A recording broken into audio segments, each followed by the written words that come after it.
नमस्कार ओडिशावासी। आज हूँ 11 डिसेम्बर 2025 गुरुवार।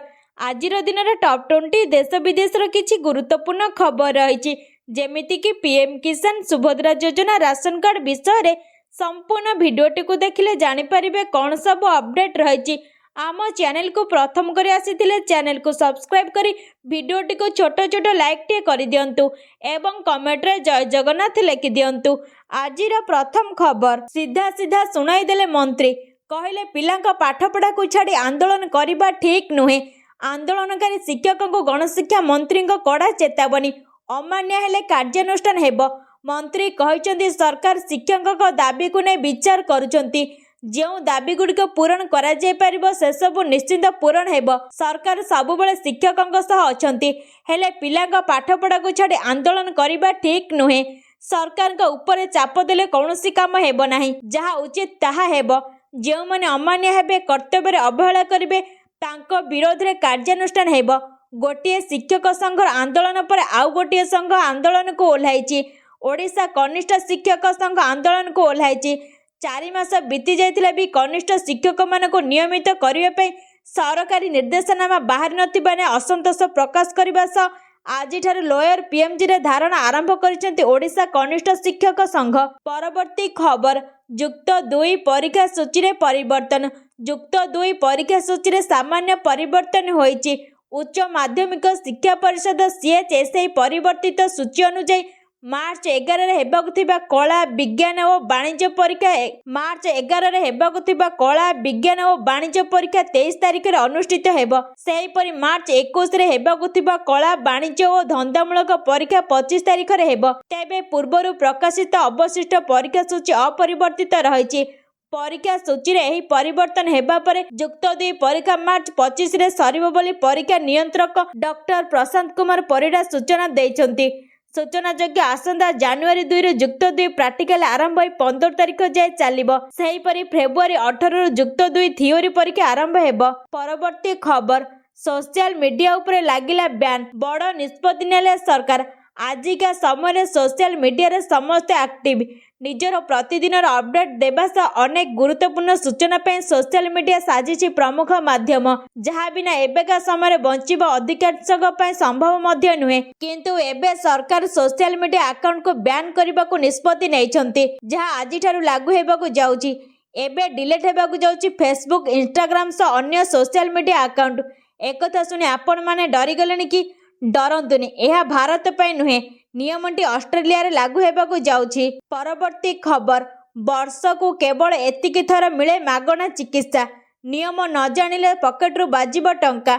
भारत रे साधारण लोकंक पे स्वास्थ्य व्यवस्था सुलभ करिबा पे सरकार अनेक प्रमुख पदक्षेप नैछंती, जहा मध्यरु सबुठारु प्रमुख हेउछि आयुष्मान भारत योजना।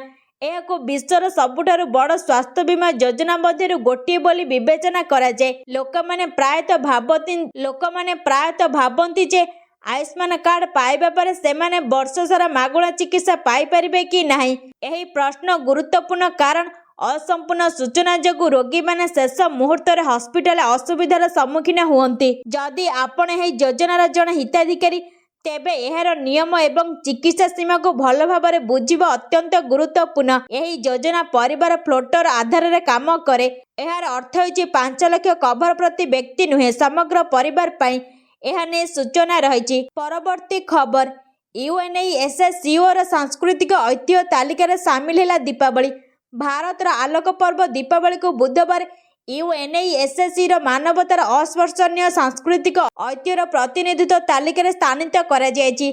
यही गौरवपूर्ण मान्यता मिलिबा पारे सारा देश रे उत्सवर वातावरण देखिबा को मिलिछि। दिल्लीर लालकिला ठारे आयोजित यूएनएससीओ रो एक गुरुत्वपूर्ण बैठक रे एही निष्पत्ति निया जायथिला।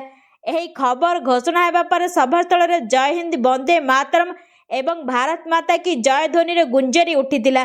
प्रधानमंत्री नरेंद्र मोदी दीपावली को यूएनएससीओ र तालिका रे जोड़ा जिबाकू स्वागत करिसेंती एवं कहिसेंती जे यही पर्वर विश्वस्तरीय लोकप्रियता बढ़ाइबो।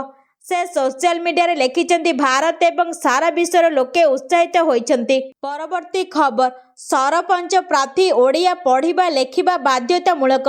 ଏହା ନେଇ ଓଡ଼ିଶା ହାଇକୋର୍ଟ କହିଛନ୍ତି ଓଡ଼ିଶା ଗ୍ରାମ ପଞ୍ଚାୟତ ନିର୍ବାଚନରେ ସରପଞ୍ଚ ପଦ ପାଇଁ ପ୍ରତିଦ୍ୱନ୍ଦ୍ୱିତା କରୁଥିବା ପ୍ରାର୍ଥୀଙ୍କୁ ଓଡ଼ିଆ ଭାଷାରେ ପଢ଼ିବା ଏବଂ ଲେଖିବା ଜାଣିବା ଅତ୍ୟନ୍ତ ଆବଶ୍ୟକ ବୋଲି ଓଡ଼ିଶା ଉଚ୍ଚ ନ୍ୟାୟାଳୟ ଏକ ଗୁରୁତ୍ୱପୂର୍ଣ୍ଣ ରାୟ ଦେଇଛନ୍ତି। ଓଡ଼ିଆରେ ସାକ୍ଷରତା ଅଭାବରୁ ବିଷ୍ଣୁପୁର ଗ୍ରାମ ପଞ୍ଚାୟତର ମହେଶ୍ୱର ଜେନାଙ୍କ ଅଯୋଗ୍ୟତାକୁ ହାଇକୋର୍ଟ କାୟମ ରଖିବା ସହିତ ନୂତନ ନିର୍ବାଚନ ପାଇଁ ରାସ୍ତା ଖୋଲିଛନ୍ତି।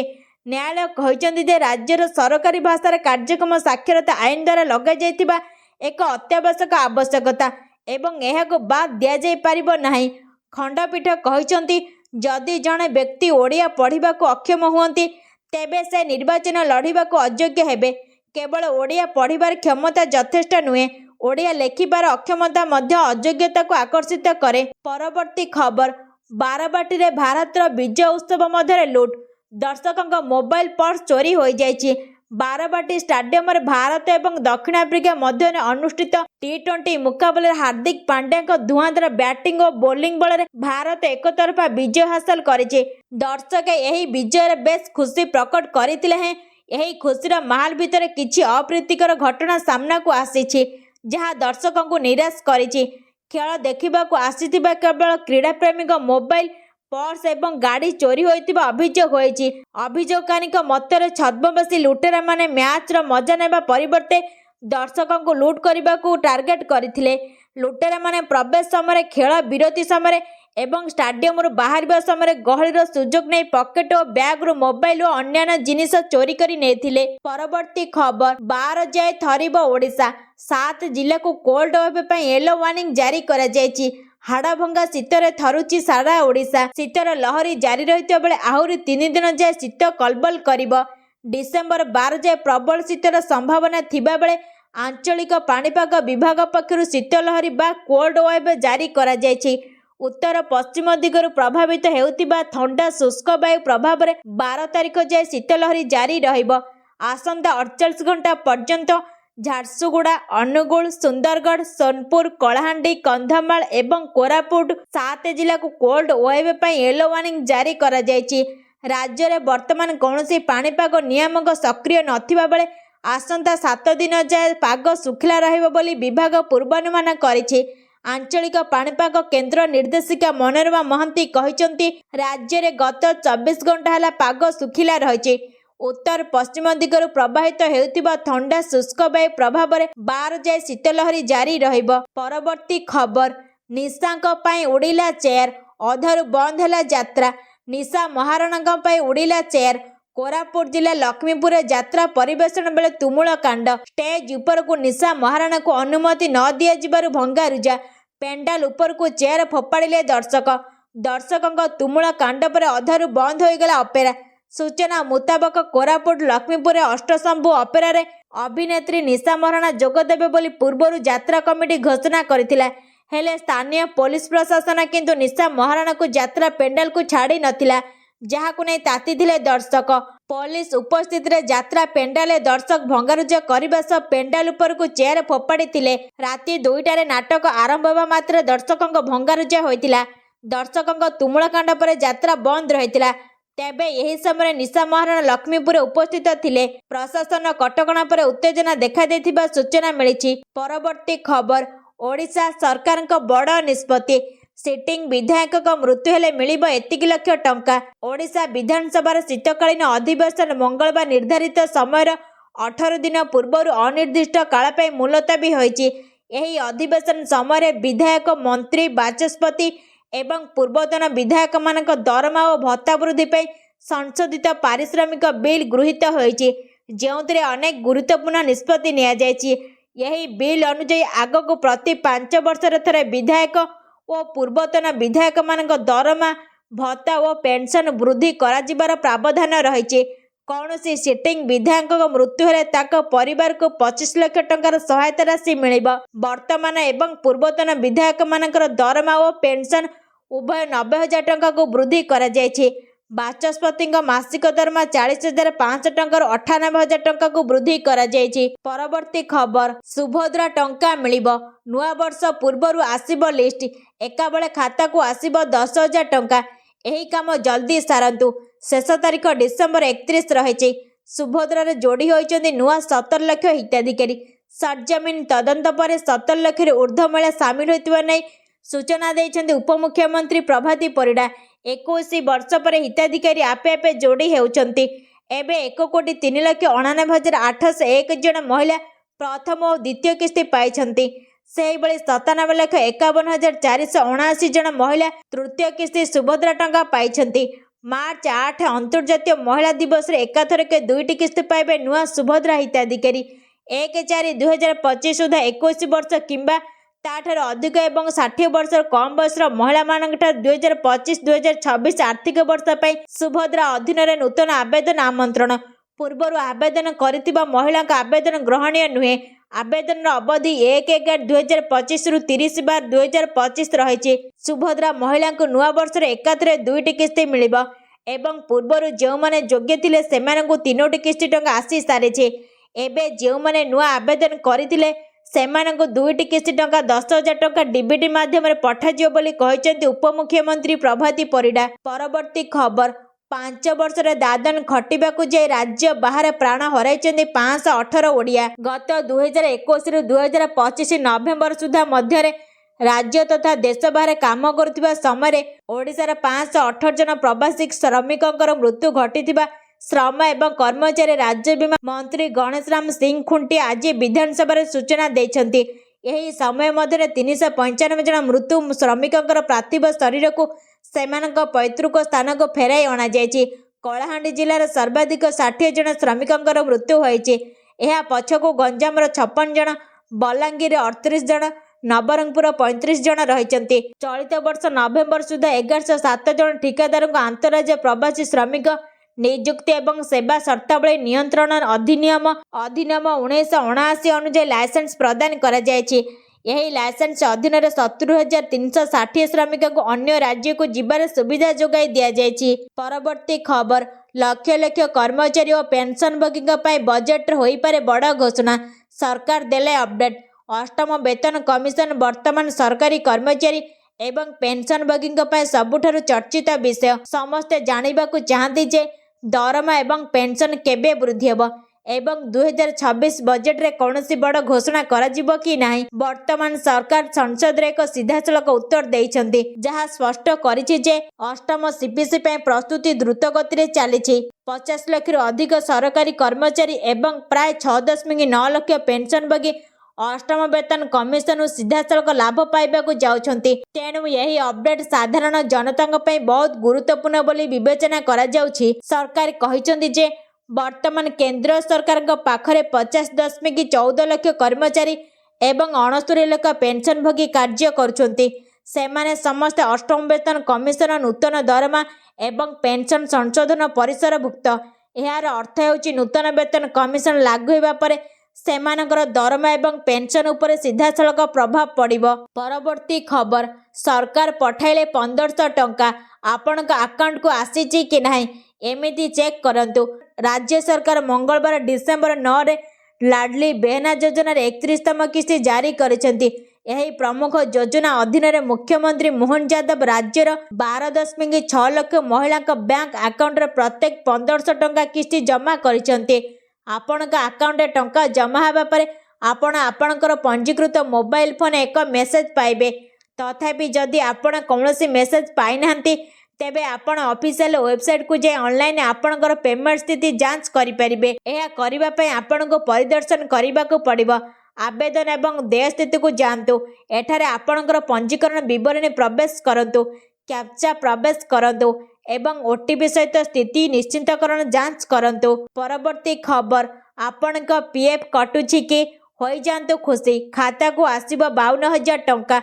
आपणकर ईपीएफ अकाउंट रहिछि कि तेबे आपणक पय खुशी खबर। केंद्र सरकार बहुत जल्दी कर्मचारी सुध दर बड़ धरण परिवर्तन करबाको जाउछन्ति। एने बहुत जल्दी आपणक यही खुशी खबर मिल पारे। आर्थिक वर्ष 2025-2026 पे सरकार यही निष्पत्ति नेबाकू जाउछन्ति बोली चर्चा जोर धरिछि। मिलिथिबा सूचना अनुसार जदि यही खबर सत्य हुए तेबे एहार सीधासलख लाभ आपणक जमा राशि उपरे पड़िबाकू जाउछि। तेबे वर्तमान प्राय समस्तक मनरे यही प्रश्न रही जे चलित वर्षर जमा राशि केते प्रतिशत सुध राशि मिलिबाकू जाउछि। तेबे बाजार विशेषज्ञ सूचना मुताबक सरकार यही सुध हार को बढ़ाई 8.75% करने जाउछि। परवर्ती खबर, गोवा नाइट क्लब ट्राजेडी पछरे बहु बड़ मुंड, धीरे धीरे खोलुछि गुमर। गोवा नाइट क्लब ट्राजेडी पछरे बहु बड़ मुंड हाथ थिबा क्रमे स्पष्ट होबार लागिलानी। एमिति कि किछि आईपीएस ऑफिसर संपृक्ति थिबा भी जना पड़गलानी। विभिन्न प्रकार नियम उल्लंघन हेउथिले भी संपृक्त आईपीएस ऑफिसर देय यहाकु चापी देबार सक्षम हेउथिले। शनिवार रातिर गोवा आरपरा अंचल जनाशुना night club Birch by Romeo Lane भयावह अग्निकांड घटिथिला। डीजे साउंड रे ग्राहक माने झुमुथिबा बेले हठात निया लागि जळी जायतिला नाइट क्लब। एथिरे क्लब रो स्टाफ एवं ग्राहकों को मिसाई 25 जन जीवन चली जायतिला। परवर्ती खबर, स्टॉक बाजार तळमुहा, चाउल उपरे शुल्क वृद्धि जोगु रप्तानिकारी शेयर ह्रास। अमेरिका राष्ट्रपति डोनाल्ड ट्रंप को चाउल रप्तानिकारी देश मान उपरे नूतन शुल्क लगाइबार संकेत पुणी थे भारतीय शेयर बजार को दोहलाई देछि। एही संकेत पर बजार खोलिबा मात्र सेंसेक्स एवं निफ्टी रे एक बड़ ह्रास रेकर्ड करा जायछि, जहां निवेशकों मध्य आतंक सृष्टि करिछि। डोनाल्ड ट्रंप को टारिफ बोमा पकाइबा प्रस्तुति पुणी थे शेयर बजार को भयभीत करिछि। एथर लक्ष्य होछि भारत समेत अनेक देशरू अमेरिका को आमदानी हेउतिबा कृषिजात सामग्री। रिपोर्ट अनुसार ट्रंप अमेरिका को चाउल रप्तानी करुथिबा देशगुड़िक उपरे नूतन टारिफ ट्रंप चाउल शुल्क लागू करिपारन्ति। यही धमकर सीधासलख प्रभाव में भारतीय शेयर बजार खोलिबा मात्र भुशुड़ी पड़िथिला। परवर्ती खबर, रेलवे रे बड़ नियुक्ति अभियान, 1.2 लाख पदवी खाली। एठारे क्लिक करी जानतु डिटेल्स। भारतीय रेलवे एथर युवपीढ़ी मानक पय एक गुरुत्वपूर्ण सुजोग प्रदान करिछि। सारा देश रे जेउ माने रेलवे चाकरी पय अपेक्षा करिसंती सेमानक पय वर्षर सबुठारु बड़ खबर आसीछि। रेलवे 2024 और 2025 वर्ष पय मोट 1,20,579 पदवी पय नियुक्ति प्रक्रिया आरंभ करिछि। रेलमंत्री अश्विनी वैष्णव शीतकालीन अधिवेशन समय संसद रे यही नियुक्ति अभियान घोषणा करी कहिथिले जे एते बड़ अभियान पूर्वर केबे करा जाय नथिला। रेलवे सर्वदा युवपीढ़ी को प्राथमिकता देई आसीछि एवं एथर एककालीन एते बड़ संख्यार पदवी प्रकाश करी रेलवे प्रार्थी मानकर आशा को आहुरी वृद्धि करिछि।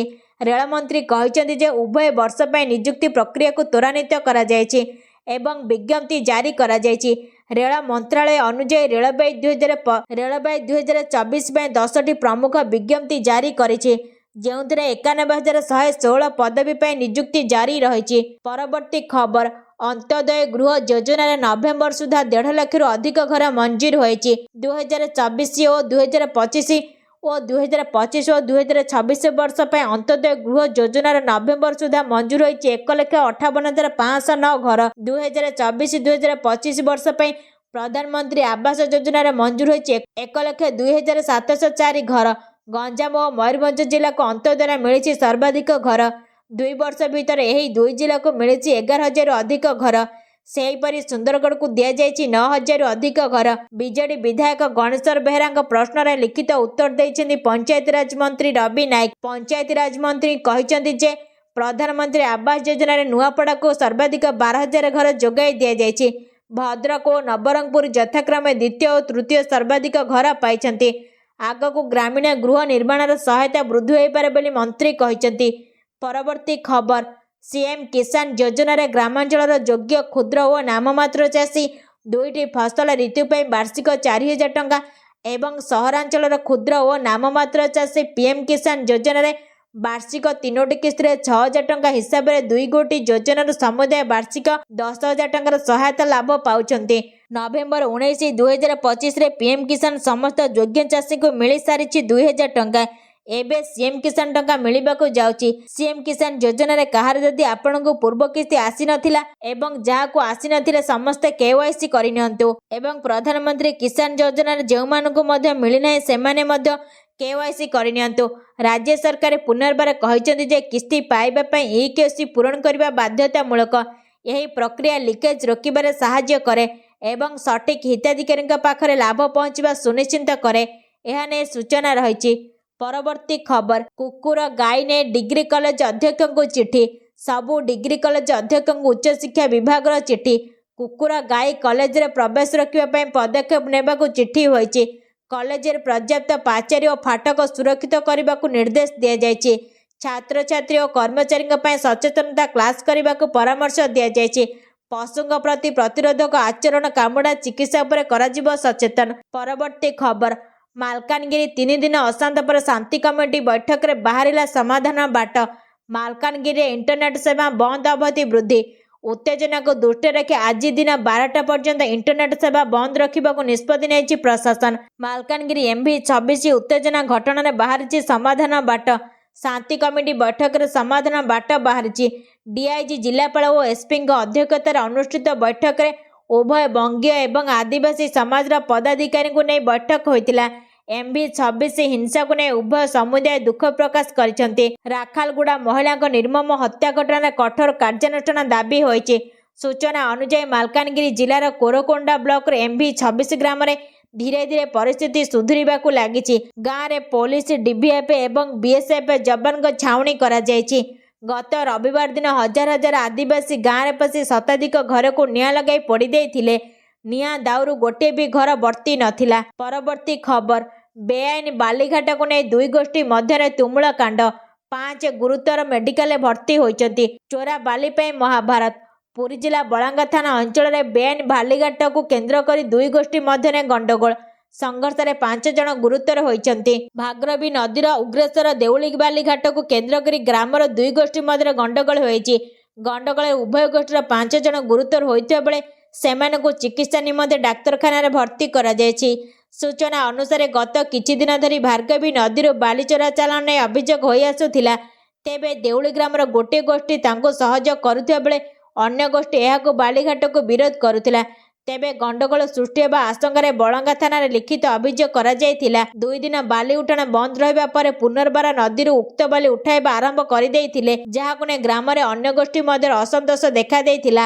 ଉଭୟ ଗୋଷ୍ଠୀଙ୍କ ତରଫରୁ ବଳଙ୍ଗା ଥାନାରେ ପୃଥକ ପୃଥକ ଅଭିଯୋଗ ପାଇବା ପରେ ବଳଙ୍ଗା ପୋଲିସ ତଦନ୍ତ ଜାରି ରଖିଛି। ପରବର୍ତ୍ତୀ ଖବର, ଓଡ଼ିଶା ସରକାରଙ୍କ ମଧୁବାବୁ ପେନସନ ଯୋଜନା ରାଜ୍ୟର ବୃଦ୍ଧ, ବିଧବା, ନିରାଶ୍ରିତ ଓ ଅସମର୍ଥଙ୍କ ଲୋକଙ୍କ ପାଇଁ ଜୀବନରେ ଏକ ମହତ୍ତ୍ୱପୂର୍ଣ୍ଣ ସାହାଯ୍ୟ ଭଳି କାମ କରୁଛି। ଏହି ଯୋଜନାରେ ବର୍ତ୍ତମାନ ପ୍ରତିମାସ 1000ରୁ 1200 ଟଙ୍କା ପର୍ଯ୍ୟନ୍ତ ପେନସନ ଦିଆଯାଉଛି, ଯାହା ଲକ୍ଷାଧିକ ଲୋକଙ୍କ ଜୀବିକାର ଭରସା ହୋଇଛି। କିନ୍ତୁ ବଢ଼ୁଥିବା ମହଙ୍ଗା ଓ ଜୀବନଯାପନ ଖର୍ଚ୍ଚ ଦେଖି ଅନେକ ପେନସନଭୋଗୀ ଓ ସମାଜସେବୀ ସଂଗଠନ ଦୀର୍ଘଦିନ ଧରି ଦାବି କରି ଏହି ରାଶିକୁ ବୃଦ୍ଧି କରି 3000 ଟଙ୍କା କରିବା ପାଇଁ ଦାବି କରୁଛନ୍ତି। ନିର୍ବାଚନ ପୂର୍ବରୁ ସରକାର ଏହା ବଢ଼ାଇବା ପାଇଁ ଆଶ୍ୱାସନା ଦେଇଥିଲେ। ଯଦିଓ ଏପର୍ଯ୍ୟନ୍ତ କୌଣସି ନୂଆ ଘୋଷଣା ହୋଇନାହିଁ, ଅନେକ ବୃଦ୍ଧ ଓ ଅସହାୟ ଲୋକ ଏହି ଅଳ୍ପ ରାଶିରେ ଦିନ କାଟିବାକୁ ବିବଶ ହେଉଛନ୍ତି, ଯେଉଁଥିରେ ଔଷଧ, ଖାଦ୍ୟ ଓ ଆବଶ୍ୟକ ଜିନିଷ ପାଇଁ ଖର୍ଚ୍ଚ କରିବା ଅସମ୍ଭବ ପ୍ରାୟ ହେଉଛି। ସେଥିପାଇଁ ସରକାର ଶୀଘ୍ର ଏହି ଯୋଜନାର ରାଶି ବୃଦ୍ଧି କରି ଲୋକଙ୍କ ଆଶା ପୂରଣ କରିବେ ବୋଲି ସମାଜର ସମସ୍ତ ଶ୍ରେଣୀ ଆଶା କରୁଛନ୍ତି। ପରବର୍ତ୍ତୀ ଖବର, ଗ୍ରାହକଙ୍କ ପାଇଁ ବଡ଼ ଖବର, କମିଲା ସୁନା ରୂପା ଦର। ଜାଣନ୍ତୁ କେତେ ରହିଛି ସୁନା ଓ ରୂପାର ଦର। ସୁନା ଓ ରୂପା ମୂଲ୍ୟରେ ସାମାନ୍ୟ ହ୍ରାସ ହୋଇଛି। 10 ଗ୍ରାମ ସୁନା 283 ଟଙ୍କା ହ୍ରାସ ପାଇଛି। 10 ଗ୍ରାମ 24 କ୍ୟାରେଟ ସୁନା 1,27,974 ଟଙ୍କାରେ ପହଞ୍ଚିଛି। ପୂର୍ବରୁ ଏହାର ମୂଲ୍ୟ 1,28,257 ଟଙ୍କା ରହିଥିଲା। ସେହିପରି ରୂପାର ମୂଲ୍ୟ 1 କିଲୋଗ୍ରାମ ମୂଲ୍ୟରେ 195 ଟଙ୍କା ହ୍ରାସ ପାଇ 1,78,893 ଟଙ୍କାରେ ପହଞ୍ଚିଛି। ସୋମବାର ରୂପା କିଲୋ ପ୍ରତି ସର୍ବକାଳୀନ ସର୍ବୋଚ୍ଚ 1,79,088 ଟଙ୍କା ରହିଥିଲା। ପରବର୍ତ୍ତୀ ଖବର, ପେଟ୍ରୋଲ ଓ ଡିଜେଲ ଦରରେ ବଡ଼ ପରିବର୍ତ୍ତନ। ପେଟ୍ରୋଲ ପକାଇବା ପୂର୍ବରୁ ଜାଣନ୍ତୁ ଆପଣଙ୍କ ସହରରେ କେତେ ରହିଛି ଦର। ସକାଳୁ ସକାଳୁ ଜାରି ହେଲା ନୂଆ ପେଟ୍ରୋଲ ଓ ଡିଜେଲ ଦର। ଅଏଲ ମାର୍କେଟିଂ କମ୍ପାନୀମାନେ ଦେଶର ସମସ୍ତ ରାଜ୍ୟ ପାଇଁ ପେଟ୍ରୋଲ ଡିଜେଲ ଦାମ ଜାରି କରିଦେଇଛନ୍ତି। କିନ୍ତୁ ଆଜି ପେଟ୍ରୋଲ ଓ ଡିଜେଲ ମୂଲ୍ୟ ପରିବର୍ତ୍ତନ ହୋଇନାହିଁ। ପ୍ରତିଦିନ ତେଲର ନୂଆ ଦର ନିର୍ଦ୍ଧାରଣ କରାଯାଇଥାଏ। ହେଲେ ଭୁବନେଶ୍ୱରରେ ପେଟ୍ରୋଲ ଏବଂ ଡିଜେଲ ଦାମରେ ସାମାନ୍ୟତମ ପରିବର୍ତ୍ତନ ଦେଖିବାକୁ ମିଳିଛି। ଆଜି ଭୁବନେଶ୍ୱରରେ ପେଟ୍ରୋଲ ଦର 101 ଟଙ୍କା 16 ପଇସା ରହିଥିବା ବେଳେ ଡିଜେଲ ଦାମ ପ୍ରତି ଲିଟର ପିଛା 92 ଟଙ୍କା 74 ପଇସା ରହିଛି। ପରବର୍ତ୍ତୀ ଖବର, 31 ଯାଏଁ ଜାରି ରହିବ EKYC ପ୍ରକ୍ରିୟା। 31 ତାରିଖ ଯାଏଁ EKYC ପ୍ରକ୍ରିୟା। ରାସନ କାର୍ଡ EKYC ଅବଧି ବାବଦରେ ଯୋଗାଣ ମନ୍ତ୍ରୀଙ୍କ ଲିଖିତ ଉତ୍ତର। ଆସନ୍ତା 31 ତାରିଖ ଯାଏଁ ଜାରି ରହିବ EKYC ପ୍ରକ୍ରିୟା। EKYC ପ୍ରକ୍ରିୟାରେ 6,83,000 ମୃତ ବ୍ୟକ୍ତି ଚିହ୍ନଟ ହୋଇଛନ୍ତି। 33,128 ଅଯୋଗ୍ୟ ରାସନ କାର୍ଡ ବାତିଲ କରାଯାଇଛି। ଗତ ବର୍ଷ ଜୁନ୍ରୁ 15,33,153 ଜଣ ଆବେଦନ କରିଛନ୍ତି। ଏନେଇ ବିଧାନସଭାରେ ଲିଖିତ ଉତ୍ତର ରଖିଛନ୍ତି ଯୋଗାଣ ମନ୍ତ୍ରୀ କୃଷ୍ଣଚନ୍ଦ୍ର ପାତ୍ର। ବିଧାନସଭା ଶୀତକାଳୀନ ଅଧିବେଶନ 6ଠ ଦିନ। ସ୍ୱାଭାବିକ ଚାଲିଛି ବିଧାନସଭା ପ୍ରଶ୍ନକାଳ। ବିଧାୟକ ବିଧାୟିକାଙ୍କ ପ୍ରଶ୍ନର ଉତ୍ତର ରଖୁଛନ୍ତି ବିଭିନ୍ନ ବିଭାଗର ମନ୍ତ୍ରୀ। ଏବଂ ଆଗାମୀ ଦିନରେ ଆପଣଙ୍କୁ ବାର୍ଷିକ 35 କେଜି ଚାଉଳ ମିଳିବ। ଏହା ନେଇ ସୂଚନା ରହିଛି। ସମ୍ପୂର୍ଣ୍ଣ ଭିଡ଼ିଓଟିକୁ ଦେଖୁଥିବାରୁ ଧନ୍ୟବାଦ।